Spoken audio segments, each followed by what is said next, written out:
Here we go. Welcome to the show. Glad to have you with us tonight. IB Nation Sports Talk up and running, along with Jesse Stiers. I'm Sean Stiers. He's a little bit under the weather again tonight, but toughing it out, ready to go. Here, this scale of 1 to 10. How's your overall feels right now? This morning I would say I was doing pretty bad. I was like 9 out of 10. I've recently come down to 6 out of 10.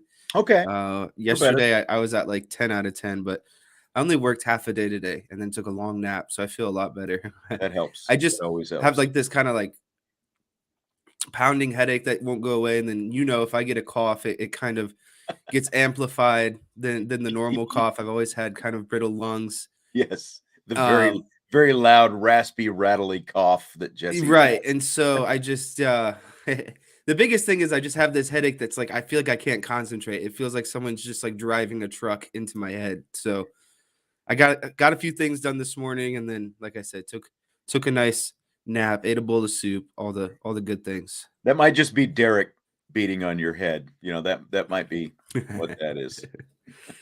Something.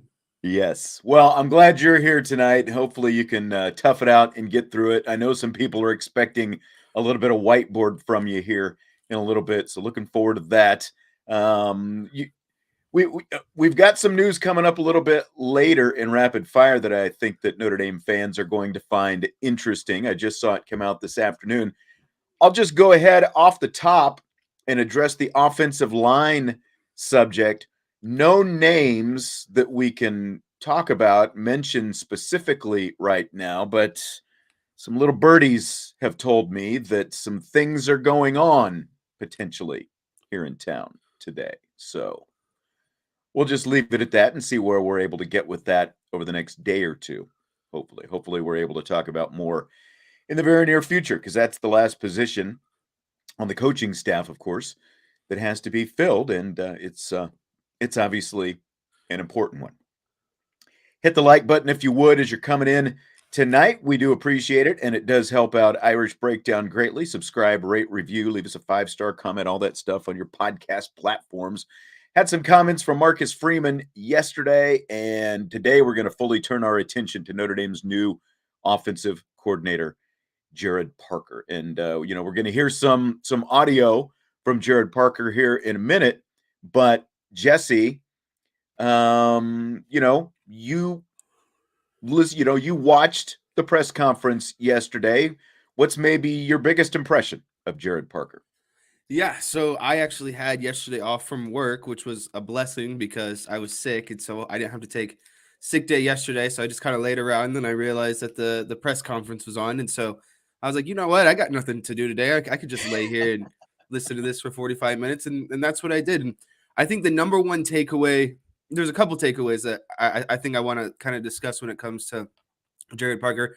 The first and foremost is his ability to command a room. I thought that he's very well spoken. I thought that the way in which he presents himself and his vision and his plan, like this is something that he has envisioned for a long time. This is something that he's prepared for a long time. And I thought it spoke volumes when he said, to paraphrase, what a shame it would be if Marcus Freeman called my number and I wasn't ready to step up to the plate. And I Right. think that gives everything you need to know about Gerad Parker in a nutshell. And I'm not saying I know how it's going to go and what his offense is going to look like, but he knocked the press conference out of the park, and I feel very confident about him in the first stage of getting to see him discuss his offense.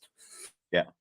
He did knock it out of the park. And, as we were kind of saying yesterday, he definitely won the press conference. That's for sure. And, that's step one, I guess. Winning games now is the bigger step in step two. But I definitely agree with what you're saying. So we're going to hear a lot from Gerad Parker's press conference yesterday, and we will respond and react to it. He had a lot to say, and he came right out of the gate with his offensive philosophy. Now, this is it's a little bit of a longer answer, but I think it's a lot of stuff that need to be kind of outlined up front. It's the kind of stuff that everyone is wanting to hear. So here it is. As far as it goes with the offense, I think that anything you talk about, leadership's a very lonely role I've learned throughout my career. And the first job I have is to lead a group of men that are very, very motivated to be great.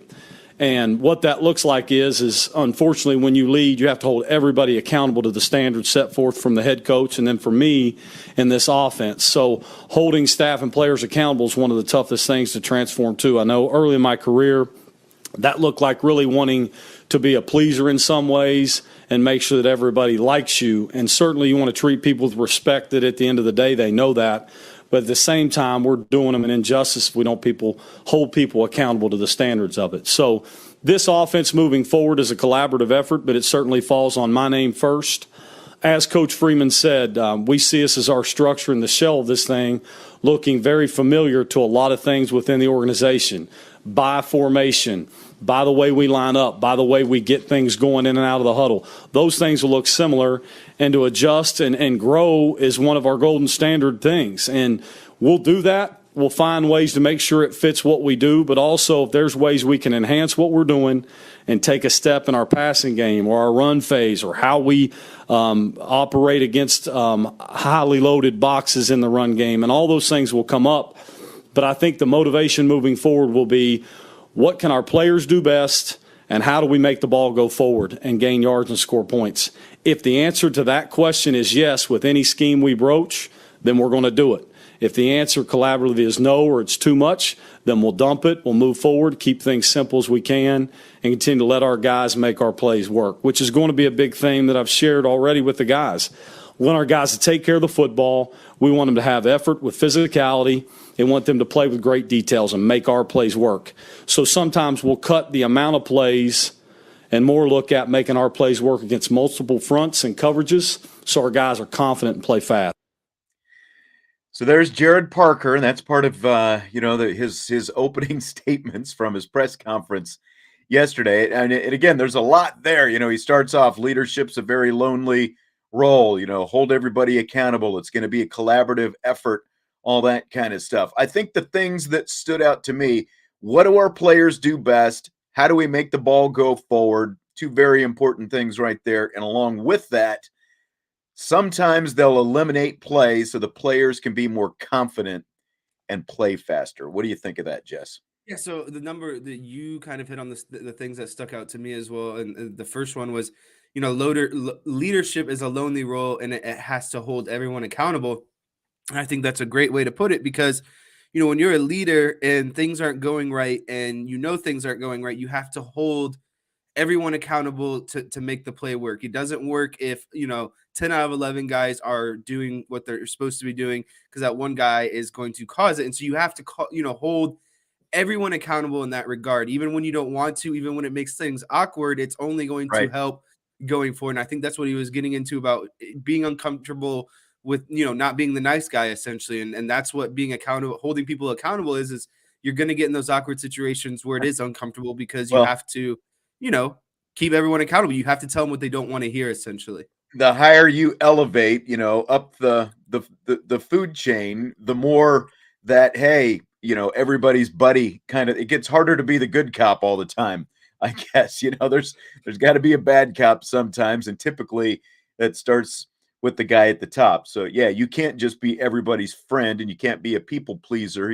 Obviously you want to please your head coach, but there's people beneath you that you have to hold accountable. You go from position coach to offensive coordinator, there's a lot more responsibility that comes along with it for sure. Yeah, and then the next thing that I thought stood out was the fact that he talks about coming to me when he said we'll condense things in order to play fast into our ability, and that came down to the finer details. They're not going to be so much concerned with doing a lot of things well. They want to do a small group of things really well.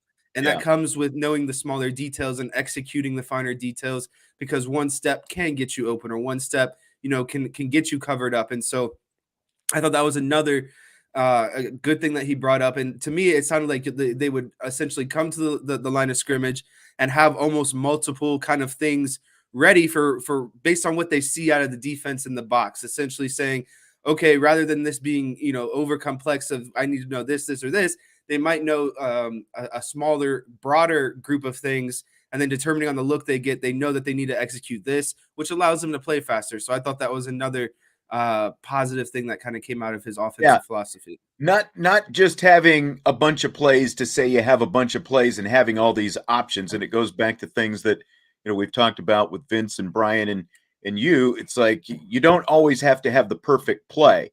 Let your players, if especially when you have better athletes than the other team 90% of the time, there are only a handful of games where the guys on the other side of the field should be at the same level or a little bit higher than Notre Dame. And we all know which games those are. The rest of those games, you shouldn't have to have the perfect play called every time. You should be able to line up at the line of scrimmage and just do what you're talking about. Make your check at the line of scrimmage, whether it's RPO or whatever it happens to be, have a couple options to go with and let the players go out there and make plays. I think that's really what it all comes down to. And like hearing him talk about letting the players play fast, I don't think that there has been enough of that lately. Like if there's a big knock on Tommy Rees, I think that is part of it, that there's been too much. The playbook has been too thick, and the players haven't been able to play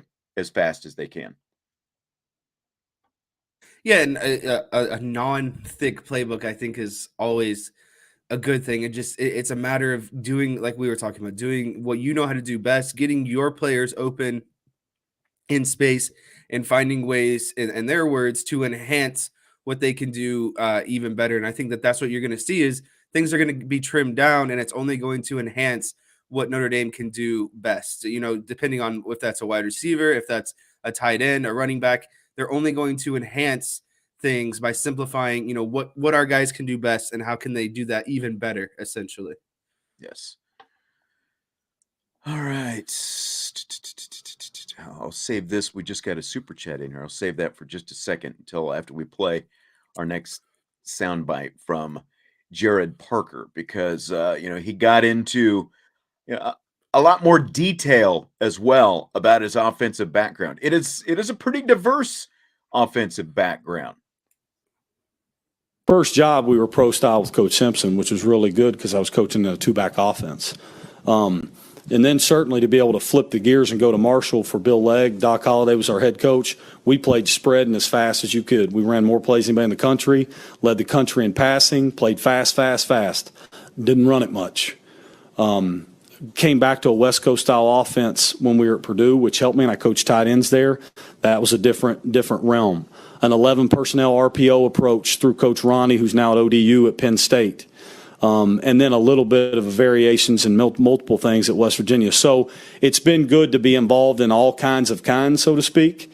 I've been 10 personnel spread out, 11 personnel rocket and roll and go RPO. We've been in 12 pro style, and then what we've done here. So I hope that scope prepares us to be as multiple as we want to be here.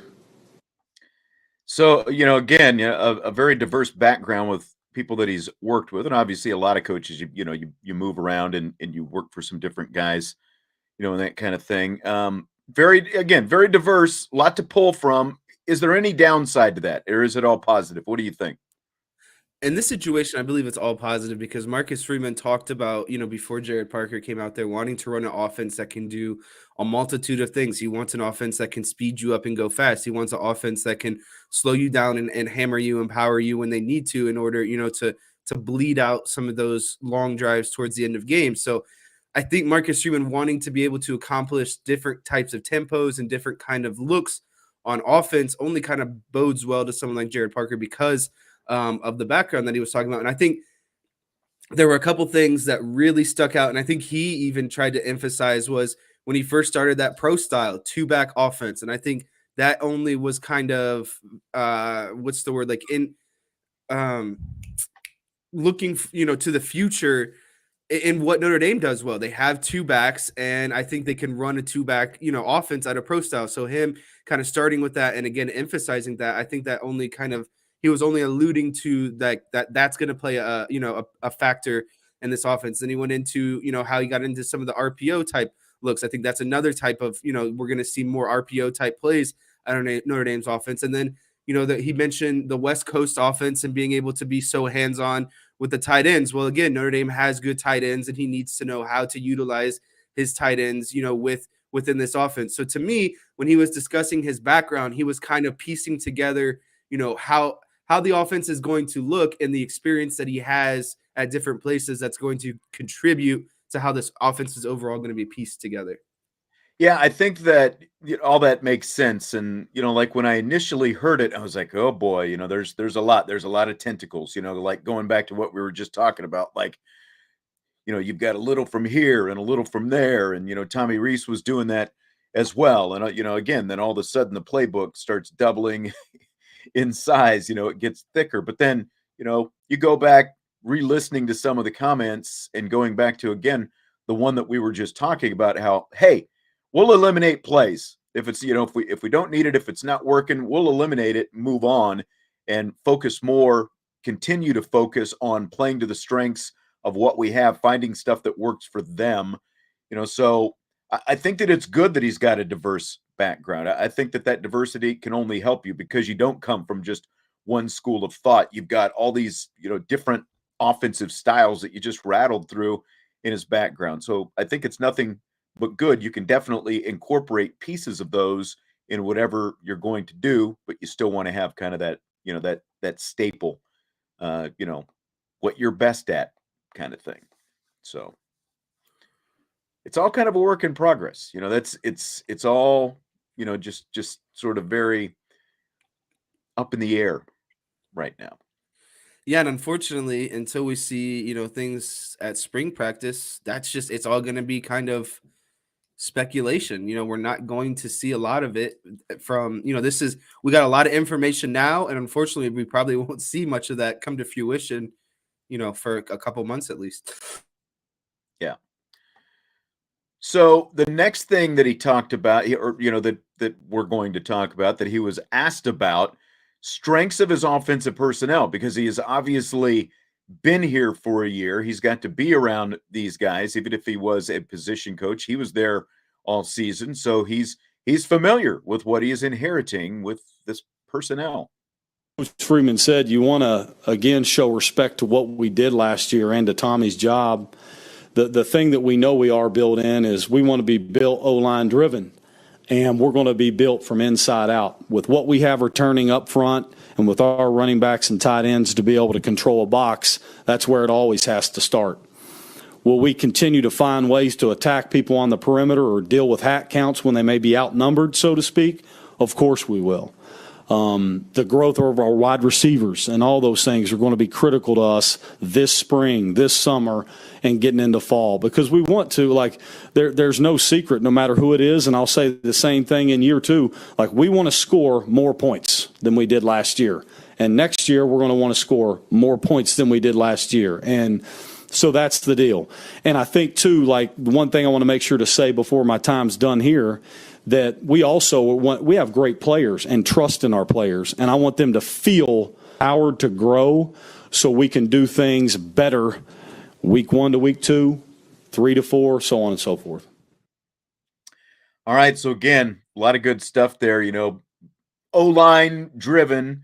They want to be built, as an O-line driven program. That's something that we've heard from Marcus Freeman on down. I think that regardless of who he was going to hire as offensive coordinator, that was going to be, a definite, a must-have. So attack on the perimeter and deal with hat counts when outnumbered. That's one that kind of perked my ears up when I heard that. What did you think of that part of it, Jess? Yeah, so to me, what it sounded like, and again, this is kind of goes back to the kind of overall philosophical approach that I think philosophical approach that Marcus Freeman wants to take. We'll forgive you because of your illness. You're having English problems today. Correct. And so I think that aligns, being a strong offensive line unit, tight ends, running backs. That goes to what Marcus Freeman was saying. They want to be a run-first team and then kind of expand out to the perimeter as the game opens up, because the run game only allows you to open up, other aspects of your offense. Is what we talked about last year. They should start with the run and be able to build their passing game off of that. Play action, you get safeties taking a step forward, linebackers are getting, taking a step forward. And at that point, once you see that, you're kind of outnumbered in the box, that's when you start working your way out to the perimeter and allowing your run game to open up the rest of the game for you. You get a lot of one-on-one coverages, and that sort of thing. And so when you're packing it in with running backs and tight ends, you're going to be able to open up the game naturally as it progresses on the perimeter, because teams are going to have to respect you by putting more numbers in the box. And then once you start to get outnumbered, that's when you start to look outside of the box and see what you can do. But I've always believed that this team, with what they have right now, personnel, that they should be able to build their entire game plan off of being able to run the ball. And they have to be able to run the ball before they can really do anything else. Yeah, and they can, as we've talked about a lot, they can be multidimensional with the running backs. You can have multiple running backs on the field, and you can attack the perimeter with them. I think that's something that you diagrammed last week in one of your whiteboards, and we're going to get to some more whiteboard here in just a minute. So I think it's very exciting, because all these guys coming out of the backfield have the ability to catch the ball. You know that they've got good tight ends. We know they've got really good young receivers. And again, going back to what we were just talking about with maybe, kind of not insisting on having a thicker playbook, but doing, having concepts that allow your players to play fast. I think that, and I forgot to mention this with that allows those young receivers to potentially, what's everyone been wanting for the last few years when you've got some of these hot shot young receivers as freshmen, like Tobias Merriweather last year, and you go on, even before that, there's been plenty of them. Like, how do you get these guys on the field sooner? We've all been saying there's got to be a way to get these talented young guys on the field sooner. And by doing that, I think that allows that. And that's also, again, like allowing them to use those young, athletic, fast, dynamic type players, attack the perimeter, attack downfield, do all that stuff. So I'm really getting kind of more excited,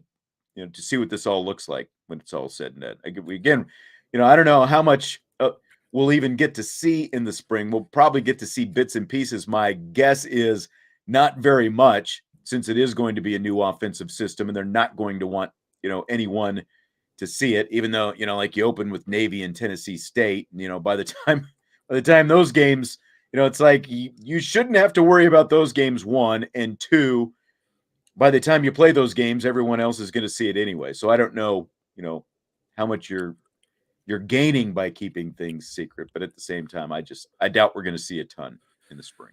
Yeah, and I think the thing that I'm most looking forward to is this constant, emphasis on the word enhance. And I think the reason why that has me so kind of excited is because last year it felt like Notre Dame, specifically, Tommy Rees is a play designer, play caller, didn't really do things that could enhance their skills or what the talent they have to its maximum. Like we kept saying that these running backs need to be involved more in the passing game, or getting your guys on the perimeter with speed a little bit more. And it felt like if Gerad Parker is really about enhancing, we will see more of that stuff this year. We'll see more of that stuff kind of incorporated, at least in my opinion. Yeah. He said he wants players to feel the trust. So as someone who's played yourself, what does that look like? What does that feel like to you? What does that mean to you when you hear that?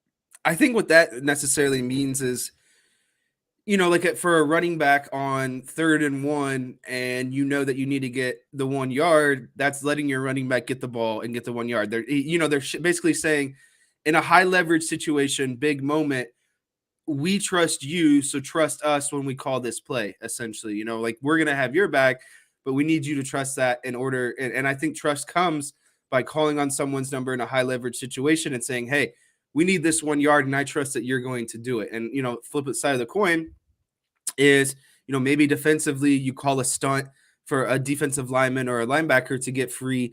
And in that situation, your coach is basically saying, we trust you to get home, and basically get the sack or get the pressure in order to force a play to go bad. So to me, that's what trust kind of looks like, is getting your number called in a high leverage situation and being able to execute it when you're called upon. Yeah. Super chat from David Knight before we break out the whiteboard here in a second. Thank you, David, for the super chat. Is it more demoralizing to give up a big play or get shoved around and teams move on you at will, or both? My vote for more demoralizing is to get shoved around and have teams move on you at will versus giving up a big play or two. What do you think, Jess?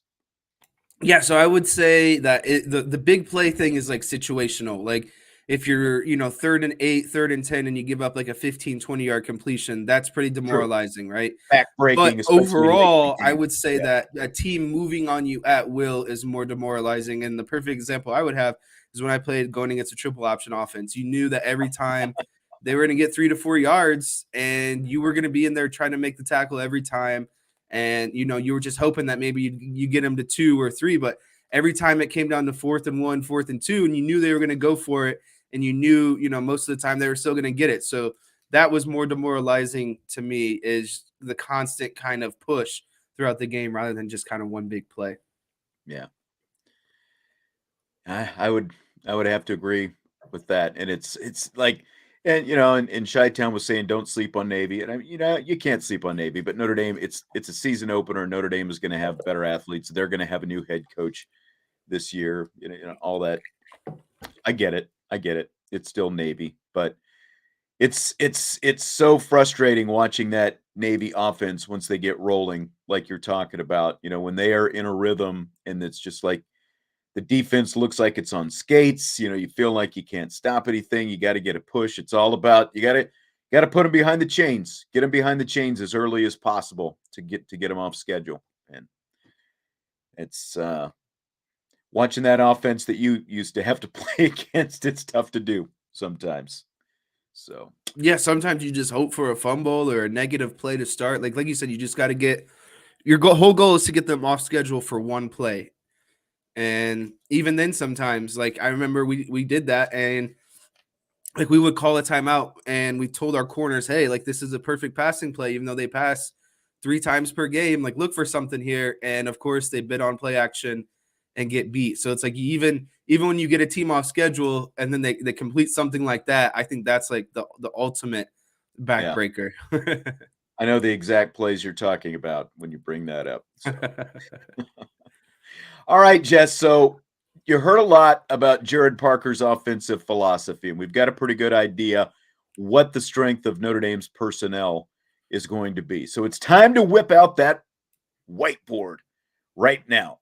Draw us up a personnel set and a formation or two that you could see being a staple of the Gerad Parker offense. And let me is your screen, are you ready to go there? I believe so. All right, do it. So this is I think what I'm gonna do is, because Parker talked a lot about Notre Dame's strengths being the offensive line, tight ends, 2 backs, or their running backs, and then that the game would kind of evolve to the perimeter. Well, I think this is a great kind of set that Notre Dame could start in: 22 personnel, 2 tight ends, 2 running backs. That is something that we could see that offers a lot of diversity in what you can do out of just kind of one play set. And he talks about that, like being able to come to the line and have multiple looks ready, based off of one formation. So this is kind of stuff that I've gone into before, kind of not. But we have, two tight ends, one on each side of the formation, left hash, 2 running backs, quarterback and shotgun. And the running backs are on either side of the quarterback. And we have 1 wide receiver split out to the field side. Excuse me 1 second. Okay. So the reason why I like this play is because immediately, say you've been running the ball pretty good, right? And you have right now what is 9 guys, 8 guys in the box potentially. Well, you can immediately kind of motion out one of your running backs to line up, on to the field side with one of the other wide receivers split out. And now you have a good gauge of what's going on formationally, what's going on coverage wise, and now you get a guy to kind of expand out of the box a little bit. So immediately you have an idea of coverage, and you have an idea of what you can attack on the perimeter. And then another just kind of simple concept out of this is you take this running back that's kind of I would say not a downfield pass catcher, but can, catch things out of the backfield, maybe someone like Tyree, and you simply just bubble him out to the field side and let your other wide receiver clear it out. And now you have a one-on-one matchup, potentially with a linebacker or a safety that's walked down, and you would take your, extension of the run game essentially is what a lot of people call it. So you can flip it out to your running back, get one-on-one quickly with someone, and just let your athlete go against another athlete in open space. Yeah. I like it. So, and by the way, I was sitting here looking at who your personnel you've got on the field. This is a 22 personnel package, not just 21, but we've gone 22, both 2 tight ends and 2 running backs and 1 wide receiver on the field. Right. And I think that just plays to Notre Dame's, strengths right now, tight ends and running backs. So again, another reason why I like this formation is because you can do a lot of different things out of it. So I will go into, again, another play here. So say on this play, you get into more of like a RPO look, right? Again, 22 personnel, tight ends on either side, ball on the left hash, 2 running backs, 1 on each side of the quarterback. Immediately, you can allow your tight end to kind of free release, kind of up the numbers. That's going to, take a defensive back with him. And immediately you can look at letting this running back be a lead blocker, and Hartman can easily hand this ball off. And now you're basically just racing to the edge here and letting your running back kind of, seal off this linebacker, and as your tight end is kind of taking this DB down the field. And then, say that the Hartman doesn't get the look that he likes, he can easily pull this ball out. And now this running back can leak into the flat over here. And since the tight end is cleared out, maybe this corner or safety or whatever it might be, now you have your running back again in the flat with a linebacker that's got to quickly, diagnose run pass and then cover a running back one-on-one in the flat. Very simple play, very simple RPO look, but it works because Notre Dame, you have to respect Notre Dame's threat, to throw the ball to their tight ends and to also run the ball at the same time. And again, it gets a running back open one-on-one with a linebacker in space, and I'll take those odds against most of the teams that Notre Dame is going to play this season. Yeah, I think so too. And I think that, like, when you talk about adding more RPOs and Gerad Parker talking about trying to adjust to how many, like if the other team has a hat on hat advantage, like hats in the box and all that kind of stuff. I think that the use of RPOs is something that can help Notre Dame overcome that disadvantage. Like if they load up, if the defense loads up, I think that can play into Notre Dame's favor. And again, it's why, like, seeing so few RPOs over the last couple of years really got frustrating when you would see teams load up the way they did against Notre Dame's offense. You're on mute. Sorry, I keep muting myself so no one has to hear me keep coughing. That's all right. So yeah, that's and then say you want to get out of kind of the double. There's comment in the chats about it's hard to it's not easy to watch Notre Dame line up with so many tight ends, and I get that, but unfortunately, Anthony's saying you got to get 3 to 4 wideouts in the formation to open up. That's just not who I just don't think that's who Marcus Freeman is going to be with his offense. And if he talks about wanting to run the ball, with authority and power and that sort of thing, and that gets accomplished with using multiple tight ends. And until Notre Dame can develop their wide receivers and kind of get back on the cutting edge of that, they have to use what they're good at. And that's using a lot of their tight ends and running backs within sets, because that's what's going to work with them until their wide receivers can prove, that they can be those guys. And again, this is stuff that I think very limited on what they're going to get into. I think that you'll see them get into, some sets where they do split it out. And instead of, 2 tight ends tight, you split out a different, wide receiver and play with, maybe just straight 21 personnel. But I just think that you're always going to see a tight end on the field in some fashion. And again, that goes back to Notre Dame being good with tight ends and Marcus Freeman wanting to establish the physicality and run the ball. Yeah. And Michael said, I don't completely disagree with sort of the philosophy behind what Michael's saying. If they pack the box, you go 4 wide as well. with the back. And that's true. I don't see him going with 4 wide receivers very often.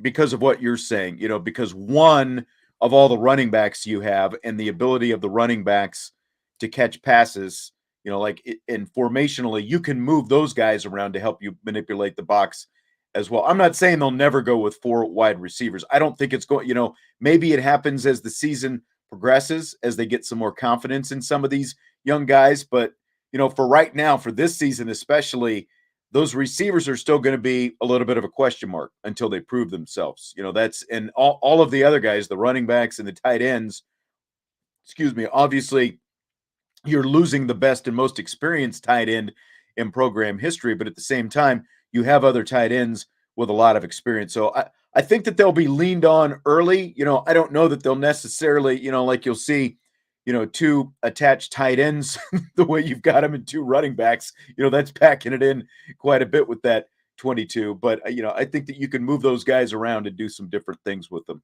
as well. Yeah, and I saw another comment that was, basically, they need to take more shots against cover one. And I think that's what you'll see as the game kind of progresses. Again, I think that to start off, you'll see kind of a slow grind of running the ball, RPOs, getting teams to honor you, especially in the box. And then they'll start to, that a way to beat cover one is just simply to get a step. And I think that running the ball and getting those guys to commit to that sort of style of offense is only going to open up the shots as the game goes on. Because I agree, they do need to take more shots, but they need to be more, calculated and allow things to kind of build off of each other. And I think that's what you're going to see is a lot of plays that build off of each other and eventually open up, other plays as the game goes on. Yep, I agree. All right. Do you have anything else, or is that it for the whiteboard presentation tonight? That was it. I was keeping it real simple, 22 personnel. And just the different things that you can accomplish, using your backs to identify coverage, using your tight ends to get, to outnumber guys in the box. And then once you realize that you're, maybe outnumbered in the box, kind of flexing guys out and getting more guys open in space. And I think that's, again, what we're going to see a lot of is enhancing what their guys can do best and what they were able to do last year. Yeah. Let me see. Another comment here from Gerad Parker. Good whiteboard stuff as always tonight, Jesse. But I asked him, if with all this offense that we've talked about and all that we've heard at the press conference yesterday, if you had to open up spring practice tomorrow, what would that look like for you? Would you be ready to go? And here's what he said to that. Yeah, if we dialed one up tomorrow, I'd probably be in there a little bit late tonight in the Goog, but we'd get it done. The beauty is our guys are, this place, these guys, how they study and being able to overcome a huge hurdle, which is, half the battle is lining up, being able to strike a cadence, get the ball snapped, and everybody know what to do and line up. We can do that right now. What we decide to add or subtract is going to be fun to do. So to really answer your question, if we did it, we'd be able to get the job done. I probably wouldn't sleep much, but our guys would have confidence to be able to go out there and line up and base formations and do some things, and that is going to help this transition be somewhat smooth. Again, Jess, we've talked a lot about the offense here today, and Marcus Freeman said yesterday that this is going to be Parker's offense. It's not going to be Tommy Rees's offense. And so, what does hearing that response there from Gerad Parker say to you? To me, it sounds like a guy who's got a plan and realistically, kind of, if I'm being honest, kind of probably sat back and learned a lot of things from, being under Tommy Rees. And it's really a good experience for someone like Parker because it's like experimental. He gets to see, the things that work, and he gets to basically keep mental notes. He talked about, keeping notes in his phone, and that's kind of where he keeps all of his thoughts and everything. So it's like, he had to keep a list of, okay, this is things that I really like. This is what I would add to make it better. These are the things that maybe don't work. We should strike this and never come back to it. And again, I think that comes back to condensing the playbook and enhancing what they're good at. And I know for a fact, and he talked about, the ability to kind of communicate with Tommy Rees during the game and bounce ideas off of him and say, hey, like, this is what, maybe we should look at in this situation, and getting that feedback of, no, I don't like that, or yeah, that's a good idea. Again, it just sounds like Gerad Parker was able to accumulate all of these kind of mental notes and really put together a lot of the things that he liked from Tommy Rees and the ways, the things that he would do to make it better. And then together, that's the Gerad Parker offense. So I don't think that you'll necessarily, it's not Tommy Rees's offenses, but you'll see things, similar tendencies and things that might have come from the offense, but it's not going to be solely Tommy Rees's offense. It's going to be, again, an enhanced Tommy Rees offense, in my opinion. Yeah, and like Sean Kelly's saying, love how he stated how he wants to do what the kids are going to be good at, not complicate things and excel and expand what the kids are good at. And Michael's, he said it'd be huge for the wide receiver room. Michael said, sounds like the same playbook, but with Gerad Parker notes. I think that there will be, because again, at the core of this thing, Marcus Freeman wants it to be an O-line driven offense, a pro style offense, which is obviously what they're coming out of. It's still going to have some tight end focus and all those different kinds of elements. But I think, like hearing Gerad Parker say that, it's like he knows what the base is, but he doesn't have his playbook ready to go yet, because I think a lot of it is going to have to do with the exact personnel that he has and what they're able to learn, what they're able to. I think, like reading between the lines a little bit, listening to all these comments about the offense, I think that the spring will be somewhat experimental, because he's going to be sort of finding out what these guys are good at, because now you have another quarterback to add to the mix as well. And I think it's a good thing that you've got some of these young receivers here who can, be a part of that as well during the spring, and you can start to find out about them. And of course you have Tobias Merriweather, and it's almost like a fresh start for him, between the fact you get a new offensive coordinator and a new quarterback potentially, and all that stuff. So I think again, I don't know what exactly we're going to get to see, but it's kind of exciting to think about it, because I think we all kind of felt like it grew stale, with what we were seeing offensively over the last few years. And it's going to be different. I think it's going to be, there will be some similarities, but I do think it's going to be different for sure. If you were hired as a defensive coordinator tomorrow, Jesse, how quickly could you put your defense together to run on the field in practice? Like Gerad Parker said, it would require a long night, but I would get it done.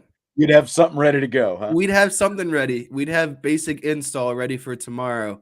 But yeah, it would be some long hours, but to say that, practice tomorrow, ready to go. It would be a lot, but it'd be a lot of fun at the same time, I think. Well, yeah, Salty, fresh start for Merriweather. I mean, the fact that he was getting on the field, and he would have been on the field more if not for the concussion. So I think it's a fresh start in that, whatever might have been holding him back, that barrier could potentially be gone now. If you want to look at it as him being held back again, I think it's going to be. I think it's a relative fresh start for everybody offensively, because you got a new guy at the top now. So, well, yeah, you have a new guy that's going to make the ultimate but I see what decision you're on saying, personnel Salty. groupings. Like you gotta.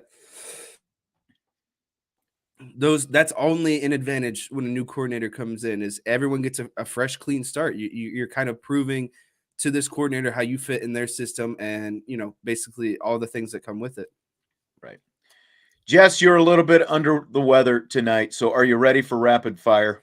I am ready for some rapid fire. All right. Let's start with this one. We got a question that will plop in. We kind of touched on this at the start of the show. If you weren't with us at the start, David asked, any news on the O-line coaching candidates that are interviewing? All we can say right now is there are some interviewing, and I know that there is some pretty good interest in at least one of them. We're not able to talk about any names right now, but that process is going on, and hopefully we're going to be able to talk about a name or two within the next day or two. So just hold on with that, and we'll see where that goes. We know more. We know more right now. We at least know more than we knew yesterday. Let's put it that way. All right, Jess. So we've got more of the Gerad Parker comments, some of his audio in rapid fire, including he was asked about clarifying his role as a play caller and his duties as a play caller at West Virginia, because there's been talk about, were you stripped of play calling duties and all that kind of stuff? So here's Gerad Parker kind of explaining that. Very honest picture and in due respect by all parties involved. That's about all I would put with it, is that a very clear message was put across when I took the job that I would run unit meetings and do a lot of things. I was involved in every facet of building an offensive game plan, controlling the players over there in unit meetings and all those things. And that was clearly portrayed. During that time, I was offered by Coach Brown an opportunity to be able to call plays at different times during year one. And those would be different moments of red zone in different areas. When my number was called, be prepared. When it wasn't, serve the head coach and serve our offense. That was done. Year two, at a certain time at that point, things changed for a multitude of reasons. When my number was called, I was prepared to call those games and called them in entirety. So at that point, that's when things maybe changed to a full scope of calling complete games. And again, the details of that I don't think are fair to anything moving forward. But I was tremendously grateful for that opportunity. It prepared me for what this one's going to be. And that's really about all I would say to it. Thank you. So what did you hear there, Jesse? Did it sound like he was made some promises that basically weren't kept? Did it sound like that to you? Yeah, I thought he gave a very diplomatic response and saying very diplomatic that, he was under the impression or maybe promised one thing and it was, followed through to a certain extent. And I don't think it was the extent that he was anticipating. Yeah. And it just felt like that there was a lot of different kind of, cooks in the kitchen and they couldn't really all get on the same page of who was going to be calling what or what was best for, the entirety of the offense. And so honestly, it just kind of felt like a hodgepodge of different guys kind of maybe doing different things. Maybe one week a guy was a play caller and then the next week he wasn't. And I think that, again, that it didn't sound like it was too fair to someone like Gerad Parker because of what he was guaranteed going into the situation. And calling someone else's offense to begin with and then kind of getting yanked. It just seems like micromanaged in all the wrong ways is what it seems like. And, like you said, I thought that was as diplomatic an offense or as diplomatic a response to his role in whatever role that was in the offense as you could get. He didn't throw anybody under the bus, and he said it as nicely as he could. And, like he said at the end, thank you. Let's move on, basically. So, all right. A lot of other stuff, quarterback stuff that I want to get to now, beginning with Sam Hartman. And as the new offensive coordinator, Sam Hartman has only been on campus for maybe a month or so, I guess, going on a month and a half or something like that at this point. He was brought in when Tommy Rees was the offensive coordinator.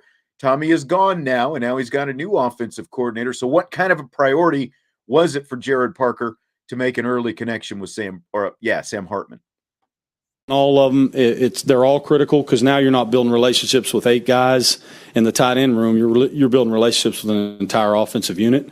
I understand the question about Sam because of the nature of him coming here and him getting here, and it was a big news. But he is driven by ball and driven to get better and come here to have what he wants to have success here at Notre Dame. So there's been communication with all of them, but especially with him to obviously sit down and talk to him about the direction of the offense, to maybe ease some anxieties, because with change comes a lot of thoughts and things that you want to get addressed. So we've addressed it with the entire offensive unit, the staff, and we'll continue to give our guys confidence and let them know that the direction is to move forward, as Coach Freeman says. He's driven by ball, for starters. So what do you think of the importance of connecting with Hartman specifically under these circumstances? I think there's 2 big aspects that come with this. Is one, obviously, the quarterback is the most important position that you got to be on the same page with as an offensive coordinator. He's basically your extension on the field. He's the commander. He runs the offense. All things that go on in your head have to be able to be communicated to your quarterback. So, like he said, he goes from commanding 8 men to having to command an entire offensive unit.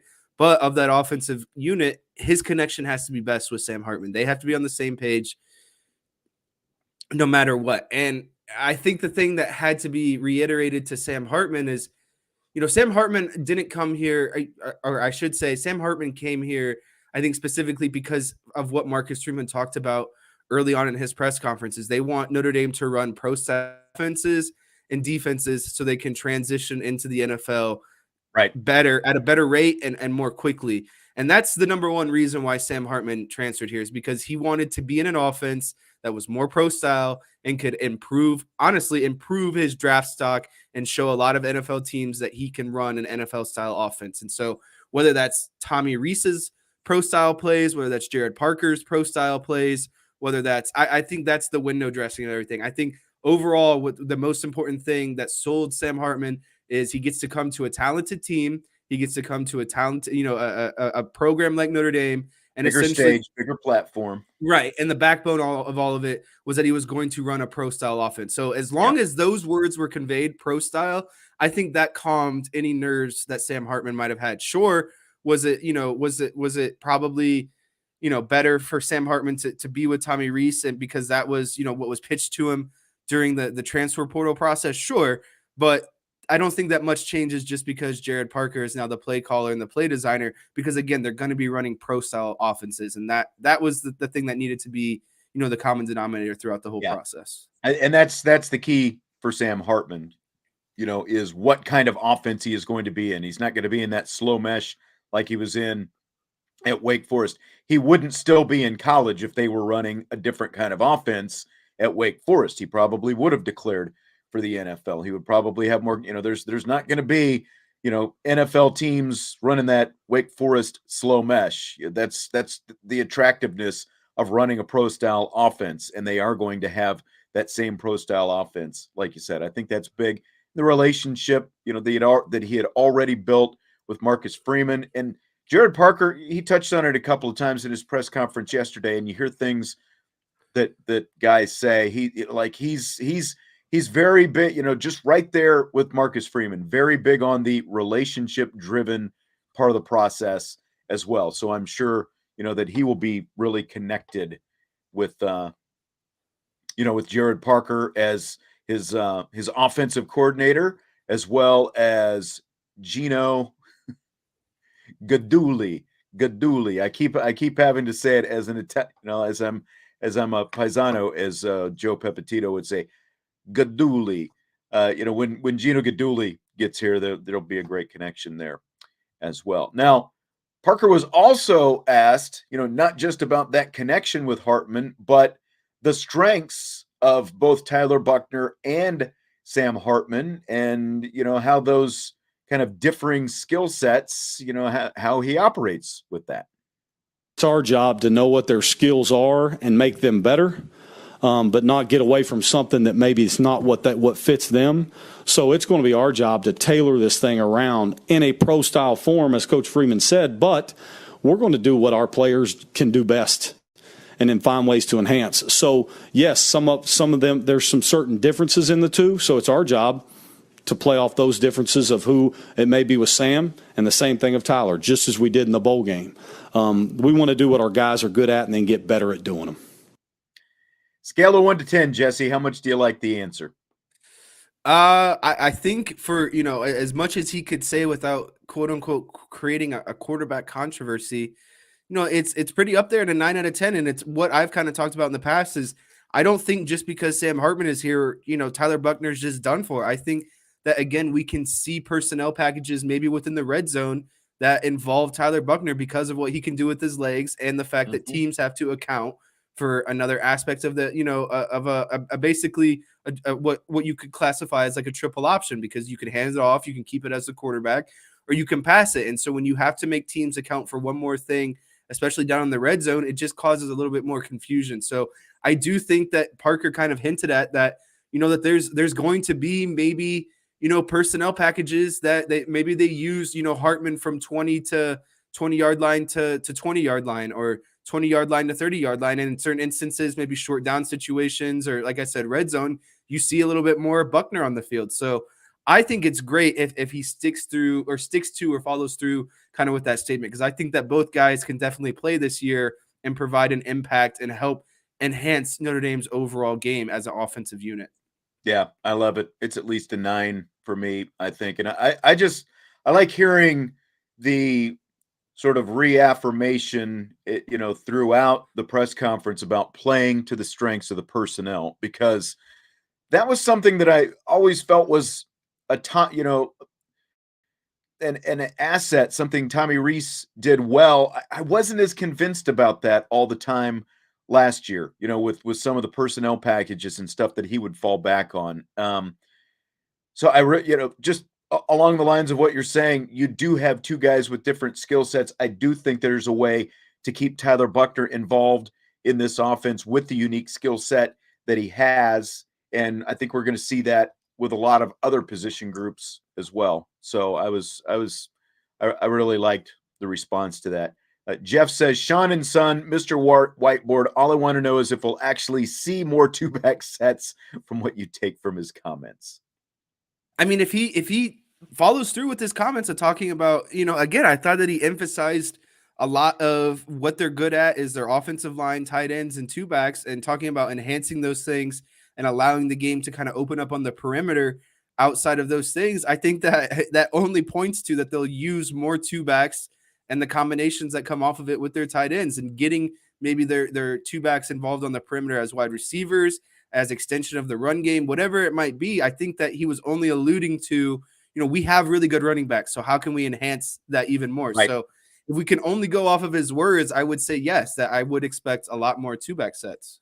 I don't know how you don't have the three backs that you had last year and then bring Jadarian Price back from the injury and have four guys who all, they can all catch footballs. They can all work out of the backfield. Again, like I would have Chris Tyree on the field a lot because of as versatile and as versatile as he is and as fast as he is, and the things that you're talking about with the mismatches you can cause and personnel, taking advantage of mismatches and all that stuff. Tyree is a mismatch nightmare to me, and the fact that he wasn't used more as kind of a Swiss Army knife in the offense last year, I think that it's really disappointing, and hopefully we're able to see more of that this year. The other three, I think, Tyree can run out of the backfield as well, but the other three can all be more pure out of the backfield, but you can move Tyree around to just about anywhere you want. Listen, I'm just going to be point blank honest. I feel like Notre Dame should exploit linebacker matchups with their running backs all day long until teams can prove that they can stop it. Right. That's the only reason you should start going away from it. And I would, you'll get into games where like Clemson, USC, Ohio State, where the speed and athleticism gap will be bridged. But I would still make those teams follow through that they can guard your guys one-on-one, because once you start doing that, it's easy to do an out and up, right? Or like a wheel up the sideline, or just minor alterations where you're showing one thing on film and they're committing to it, and then you just get one extra step on them, and now you're busted up the sideline. So I just think that Notre Dame needs to make teams prove that they can stop what they do best, and that's involving their running backs in the run and pass game. Concur. So finally, one more comment from Gerad Parker, quarterback involvement. He's a non-quarterback non-quarterback coach, offensive coordinator. So what is Parker's role with the quarterbacks going to be? And how I've already thought about it will be like anything that is technician based. We're going to have a pro that's going to do that part. My part will be to make sure we have unit meetings, to watch past phases of our offense and different things, to make sure we're seeing the whole scope together through the same lens. And more importantly, let those guys feel my confidence in what we want to call, because they also love it. So I think just tying it all together as a group so we're speaking the same language. In the future, when we're able to announce officially our quarterbacks coach, I don't want to be able to walk in and say something different than what he's saying. If we're not on the same page, speaking the same language, and we have an issue, and that will not be something we'll want to do. So just being able to speak the same language, how do you do that? You got to be able to communicate in the same room a lot of times. So we'll find ways to cheat that time together, if that makes sense. Makes a lot of sense to me. Basically, the head coach of the offense is what he's saying. The quarterback coach is going to coach the quarterbacks. Gino Gaduli will have that role. And, Parker is going to be there to run the offense, but he's not going to, doesn't want to say something different than what the quarterback coach is saying. And like, Jesse, have you had coaches who've micromanaged too much and maybe caused more, unneeded confusion than necessary as a result? Yeah, my linebackers coach in college was just a guy who felt like before he transitioned to being the full-time defensive coordinator, he just felt like a guy that would sit up all night, watch film, and just try to devise the perfect thing. And it was just information overload at times. And it's like, why not, rather than micromanage this whole situation and find some things that we're good at? Like, I remember one time we were trying to install like 6 or 7 blitz packages in one practice, and we could barely, get the hang of like 1 or 2. And it just felt like we were way kind of too micromanaged it in that aspect of you need to execute this play, at this perfect timing and, da da da da. And it's like, if that's the case, then why are we running this if it has to be executed, just perfectly every time? But going into the stuff that Gerad Parker was talking about, I think that he made a perfect analogy of, he's not a quarterback's coach. So why would he be giving information on the mechanics or the technician side of being a quarterback? Like, he wouldn't walk Right. into the room and tell a quarterback how to throw the ball, how to release the ball, whatever, because that's outside of, what his realm. But what he would do is talk to the quarterback's coach and the quarterback about, overall coverage, what they're looking at, or, what he needs to do if he sees this or that and that kind of thing. So I think being on that page of, I'm not going to micromanage, the details of how, our quarterback throws the ball or timing or anything like that. But at the same time, we need to be on the same page of what we're looking at of, to get out of this play, or what we're identifying as the weakness, for whatever is being shown to them. So I really like that, actually. Yep, me too. Like it quite a bit. And, again, I think there's a lot of excitement that, listening to Gerad Parker yesterday. There's no doubt he had a great press conference. We just got to see all of this stuff put in motion now. All right, let's shift gears a little bit. Some really interesting news that Pete Thamel had, from ESPN had today. According to his sources, LSU's special teams coordinator Brian Polian is transitioning to an off-field role at LSU, where he's going to help manage the roster, NIL, and the transfer portal in a general manager type role.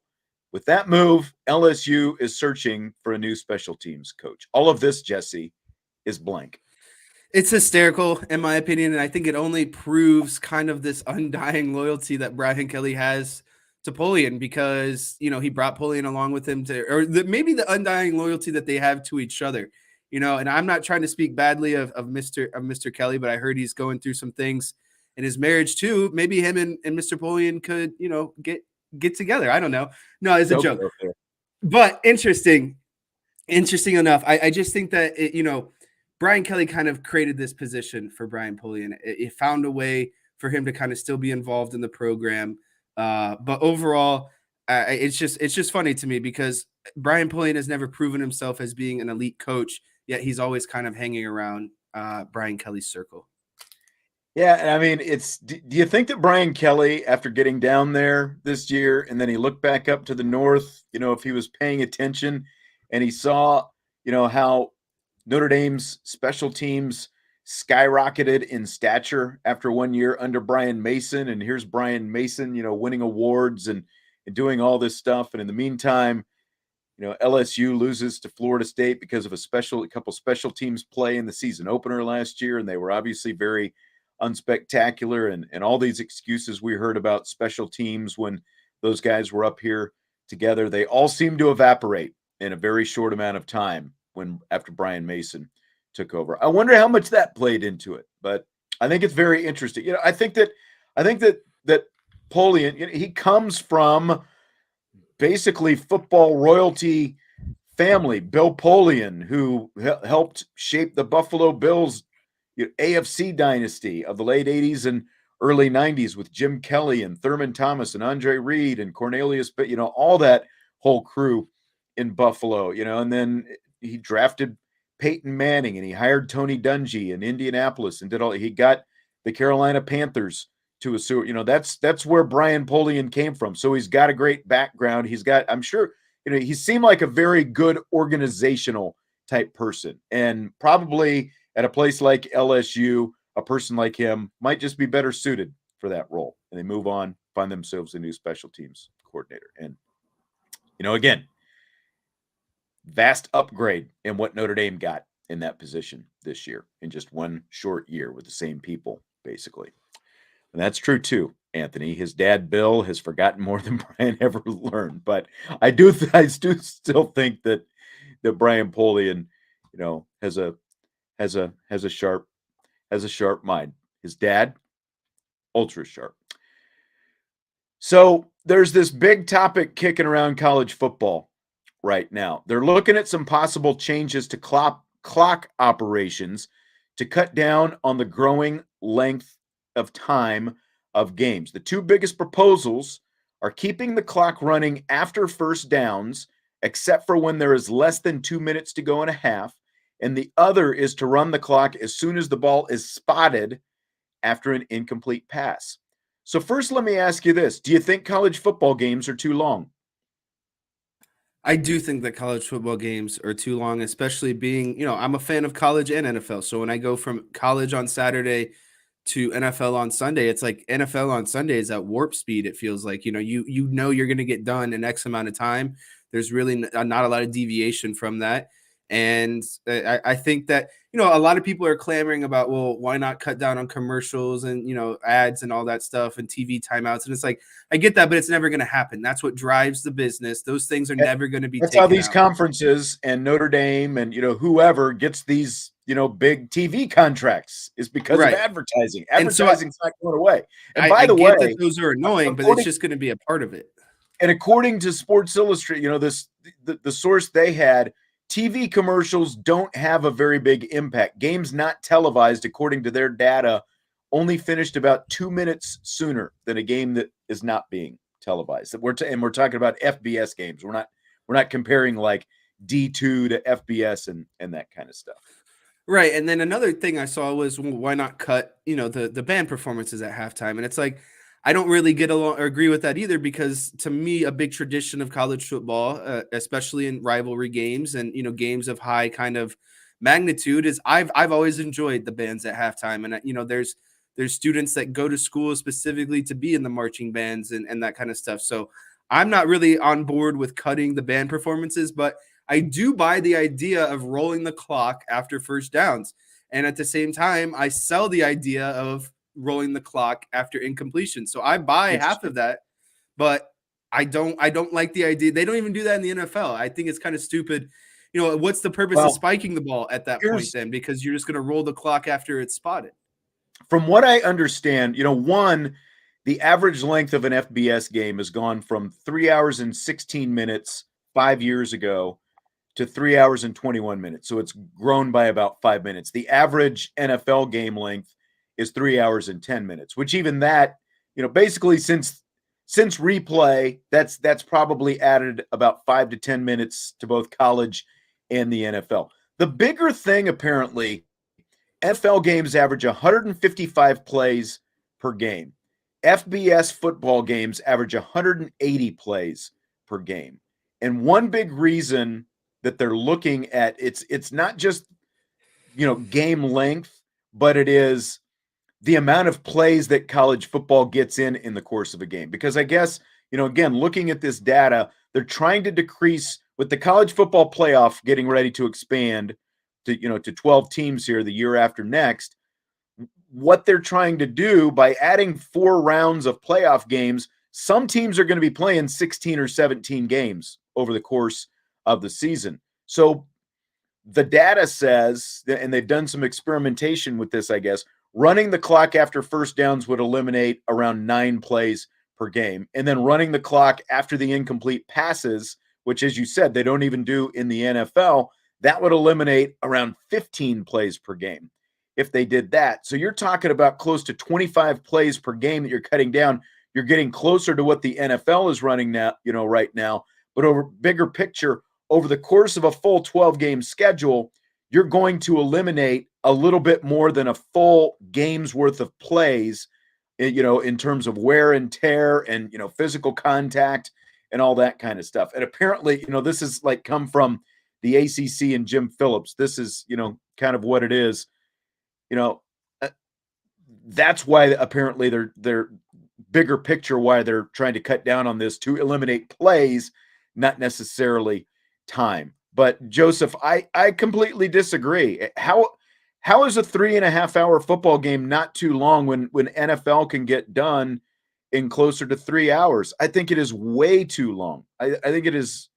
I mean, ask any fan. This is a common gripe that you hear from fans sitting at Notre Dame Stadium is the length of those home games. And it's gotten a little bit better because of the fact that you have that big video screen out there. So it at least, distracts you a little bit. But those TV timeouts, they are there and they do take forever. And everyone's got TV timeouts and they're not going away. I think instant replay, there's too much instant replay in college football. That's something, that I would cut back on. I'm not sure about the whole stopping the clock after incomplete passes. I agree with what you're saying about first downs. I think you can easily keep it running there and just change the replay system. Change the replay system so that you're not potentially reviewing every play. Like a coach wouldn't even challenge some of these plays that they're stopping the game to look at. And then they take forever to take a look at them. That is something that I would look at before I would think about probably, stopping keeping the clock running after an incomplete pass. Yeah, I agree with both of those. But you do agree that college, I think you said it off the top, college football games are too long. Yeah, they are too long, and especially when you're trying to watch like multiple in one day. Like, you could potentially get into 2-3 games per day, and then a cumulative, spent like maybe 12 hours watching could be knocked down to 9 hours. So again, I do like it just in the fact of is it easier to say when you're only watching one team per week? Sure, but when you're watching a multitude of games, it's like I just feel like they do go on a little bit too long, and there are ways are things that could be done at a reasonable level to kind of speed things up a little bit. Yeah, that's what I've always thought, that again with the amount of instant replay that they have, and I agree with what Anthony's, just limit replay to coaches' challenges. Go to an actual coaches' challenge system. It shouldn't be that hard, because if you have TV, then you just like in the NFL, every team can have a coach in the booth looking at the monitor to say, hey, we need to challenge this or not. It shouldn't be that hard. It shouldn't be as overreaching as it is. I think that would help things out quite a bit. Cut back on that, after the first down, keep the clock running. That's it. I don't know what else you're going to do, because they're probably not going to shorten the length of halftime, like you said, because there's so much going on at a college football game. Okay, fill in the blank. It's blank that New York Giants quarterback Daniel Jones is reportedly looking for $45 million a year in his next contract. It's ludicrous that Daniel Jones is asking for $45 million a year. And you start to go look at, some of the top quarterback salaries in the NFL. Aaron Rodgers, 50 million per year. Russell Wilson, 49 million per year. Kyler Murray, 46 million per year. 46 million per year, and Patrick Mahomes at 45 million per year. So 45 million per year is what the MVP, two-time Super Bowl MVP gets. And then there's Daniel Jones. I just think that you can request that kind of money when you're a top tier quarterback in the NFL. And unfortunately, Daniel Jones isn't a top tier quarterback in the NFL. And I think, I understand guys got to get their money, and you can get money based on what the market is set at. And the market's set at 50 million right now, but that's the top quarterbacks in the league. And I don't think he's a top tier quarterback. And I think he needs the Giants more than the Giants need him. And so exactly, that work out in his favor. And ultimately, I just think that he's going to get franchise tagged. It's going to be him or Barkley. And I think a quarterback is more important than a running back.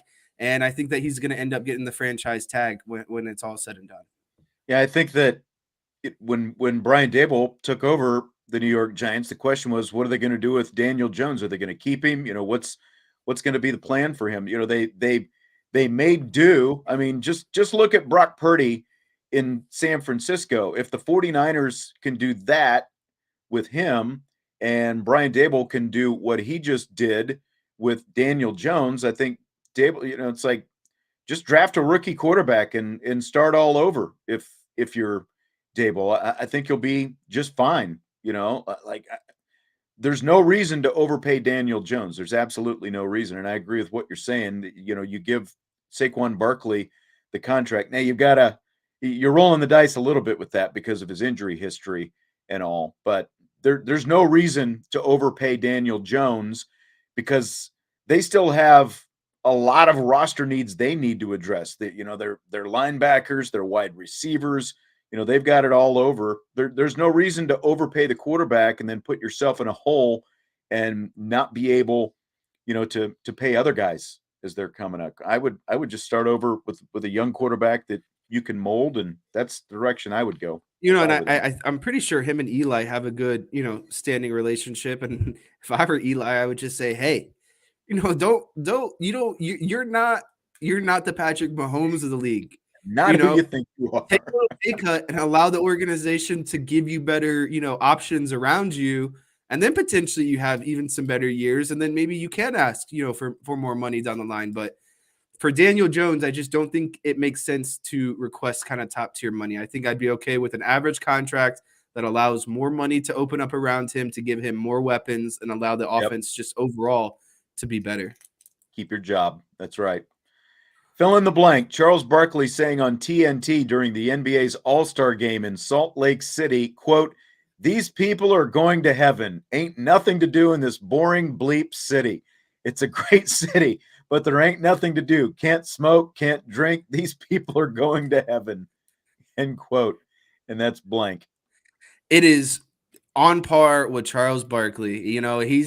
There's some famous quotes along the lines of, like he loves the women, down at you're talking about women in San Antonio, and like he's just on par with a lot of these one-liners. And I thought it was, hilarious before the game too. Shaq was talking about, Charles Barkley and stuff. And, it is the honest truth. It's like Salt Lake City is largely a Mormon population, and under, the Mormon, I guess you could say beliefs is you can't drink, you can't smoke, you can't, do all these certain things. And so, there is really nothing to do, and you can't have any fun outside of that. So it is a boring city, and those people do deserve to go to heaven for not being the sinners. I completely agree. And I mean, leave it to Charles Barkley on national TV for the All-Star game to call out Salt Lake City and, all the sins that apparently it's the anti-sin city, I guess, is what it all comes down to. I thought it was hilarious when I saw this. I didn't actually watch the game. Did you watch any of the All-Star game by any chance, Jess? I just watched the first quarter and then I was done with it. It sounded ridiculous just seeing some of the highlights yesterday. It's just the NBA has a problem. I get the players aspect because I feel like basketball is one of those sports where it's easy to tear an ACL or something coming down from a landing. But you got to do something to incentivize that game or just not have the game at all. Like make it so the winner gets home court advantage in the finals or something. There's got to be, maybe instead you do like 2v2 half court or 1-on-1 3 dribble half court type stuff. Like there's just got to be something. If they don't want to play a full game, there's got to be something to display their talents or just not have the game in general, because everyone's just going to gripe about it every year. I mean, it's where the NFL is right now, right? After getting rid of it. And the NBA's already had their skills competition, and they've added to that with the skills challenge and the 3-man teams and all that stuff to go along with the slam dunk and the 3-point shooting contest. And it almost seems like they're probably running down that line where they're just going to gear it around that and play a celebrity game and go with it. It took forever, I guess, for them to draft teams before that. Yeah, that also. So yeah, they advertised it to start at 7:30, and they didn't start until like 8:30 because it took an hour to almost draft the players, and there was like a mini concert, and then the players were warming up, and it was a very drawn out. This is probably what they should do. Just play against the Harlem Globetrotters. That would be entertaining to watch. Yeah. That's right.